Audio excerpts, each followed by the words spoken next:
Hello student, मैं Manoj Kumar Meena, lecturer electronics, government polytechnic college Dausa. Student, आज हम लोग जो F.W. टेलर के द्वारा जो साइंटिफिक मैनेजमेंट दिया था, तो उसको हम लोग जो पिछली क्लास में हम लोग उसको पढ़ चुके हैं, उसको आज समराइज करते हैं। तो टेलर के वैज्ञानिक प्रबंधन के सिद्धांत, जो टेलर ने जो वैज्ञानिक प्रबंधन के जो सिद्धांत दिए थे, उनको हम समराइज करते हैं।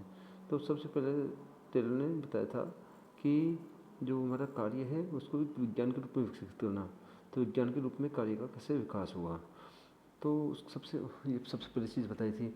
उसके बाद उसने बताया था कि जो श्रमिकों का चयन होगा, जो श्रमिकों का सिलेक्शन होगा, जो कार्मिकों का सिलेक्शन और उनका जो सिलेक्शन के पश्चात में जो उनका ट्रेनिंग दिया जाएगा कार्मिकों को, वो ट्रेनिंग वो उसका जो आधार होगा ट्रेनिंग का और सिलेक्शन का, वो वैज्ञानिक विधि के द्वारा होगा।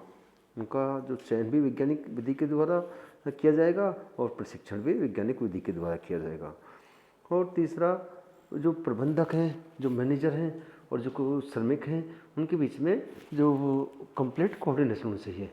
श्रमिक और प्रबंधक का एक ही दिशा में प्रयास हो कि उनके बीच में कोऑर्डिनेशन हो और उनका जो कार्य हो एक ही दिशा में हो और उनके बीच में एक आपसी सहयोग हो।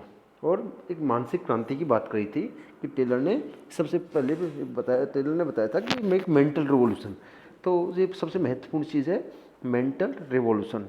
ये कई बार सीधा एग्जाम में पूछ लेता है कि टेलर का मानसिक क्रांति से क्या अभिप्राय है।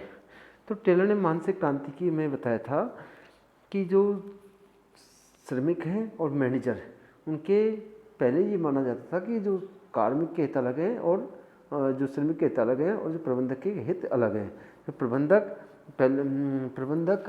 चाहता था ज़्यादा से ज़्यादा लाभ कमाना, तो और जो श्रमिक है, श्रमिक को बताया गया था कि जो प्रबंधक और जो कार्मिक है, दोनों के हित एक जैसे हैं। और यदि मान लो कि यदि संगठन तरक्की करता है तो संगठन तरक्की करेगा तो संगठन को ज़्यादा प्रॉफिट होगा, और ज़्यादा प्रॉफिट होगा तो जो इंसेंटिव के रूप में उसके जो श्रमिक, उनको भी कुछ दिया जाएगा। तो मान लो संगठन ठीक से कार्य करेगा नहीं तो धीरे धीरे संगठन बंद हो जाएगा तो श्रमिक भी बेरोजगार हो जाएंगे। तो टेलर ने इसके द्वारा समझाया गया था कि जो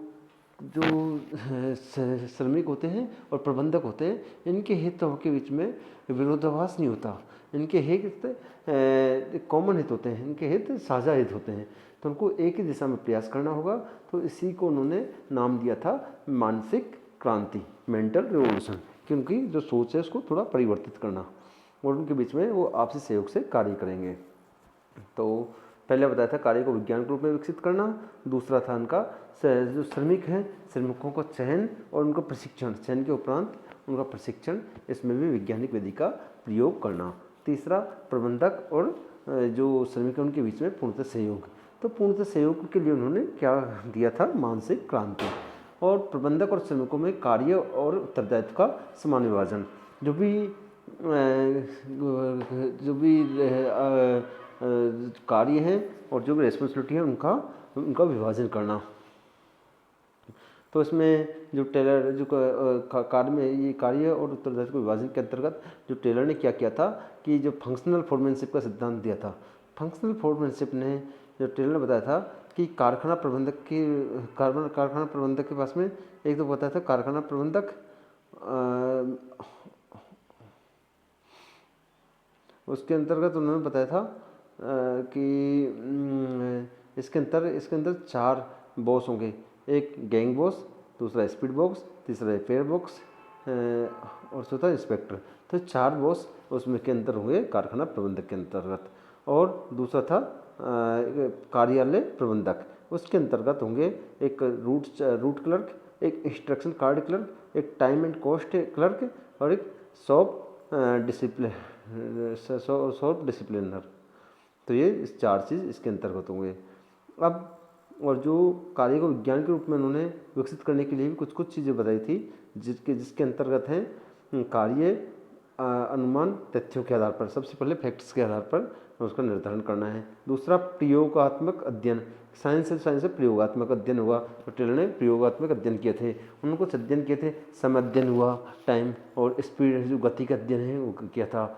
उसके बाद प्रेरणात्मक मजदूरी प्रणाली का, जो भी प्रेरणात्मक मजदूरी प्रणाली का विकास किया था कि जो जितना काम करेगा उसको उतना ही ज़्यादा वेतन मिलेगा। और अन्य उत्पादकीय कार्य के अंदर उसने क्या किया था, मानकीकरण कर दिया था, कुछ कुछ चीज़ों का उन्होंने मानकीकरण किया था।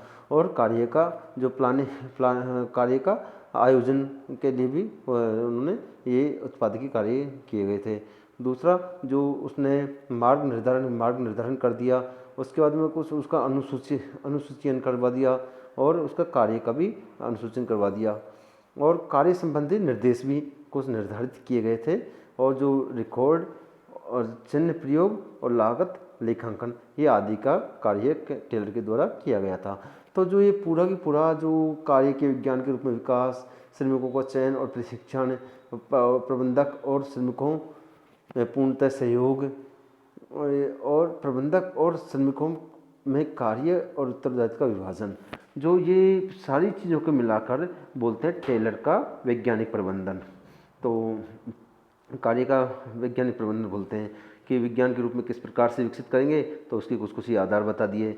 उसके बाद में जो किस प्रकार से श्रमिकों का चयन करेंगे और किस आदमी को कौन सा काम में लगाएंगे, तो जो जैसे आदमी की योग्यता है उसको उसी योग्यता के अनुसार कार्य करवाएंगे।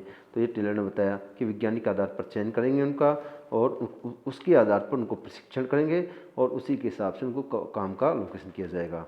और उसके बाद में पहले माना जाता प्रबंधक और श्रमिक के जो हित हैं ये अलग अलग हैं, लेकिन बाद में टेलर ने मानसिक क्रांति के द्वारा ये बताया गया था कि जो प्रबंधक और जो श्रमिक हैं उनके हितों के बीच में कॉन्ट्राडिक्शन नहीं है, उन दोनों के हित एक समान हित हैं, अतः उनको एक दिशा में कार्य करना चाहिए।